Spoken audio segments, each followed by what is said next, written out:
kwarukaruzi wanje komanso kuponyana mafight mboma lija la Lilongwe kwa Chinsapo komwe anthu amalimbirana migodi. Ndipo siza kuti migodi imene tikukamba apa ndi migodi ya golide kapena miyala ya mtengo wapatali ayi. Migodi ya pamalo pamene anthu amati akafika ndi kukwera basi pamenepo kapena kukwera galimoto taxi. Zimene zoti anthu amatolera ndalama kwa madriver amagalimoto aja amatolera ndalama. Ndi pamalo pamenepo pamatchula kuti pa migodi.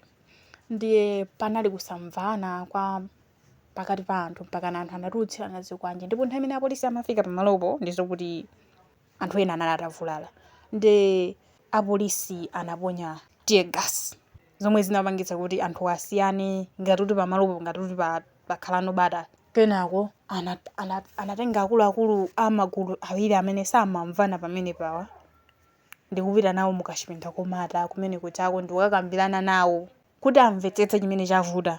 Ndipo ndikupeza solution yoti athandizire anthu awiri magulu awiri amene. Ndiye zitatero apolisi atamva mbali zonse pamene anapereka solution yakuti gulu lililonse lizitolera ndalama kwa masabata awiri kenako linalonso lizatoleranso kwa masabata awiri. Ndipo zinapangitsa kuti magulu awiri akhutire nazo.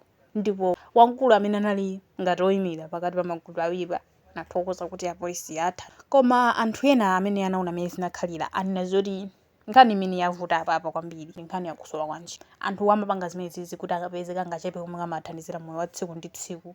Ndipo izizi zinachitika kwambiri ndipo zimachitika nkhani yake imangokhala kuti kusowa kwa ntchito mdziko muno. Tonse tikudziwa kuti ntchito zikusowa mdziko muno ndi pachifukwa ichi anthu amapeza kuti akupanga zinthu ngati pamene pandiye papeto pangani yatoi osayiwala kupanga subscribe.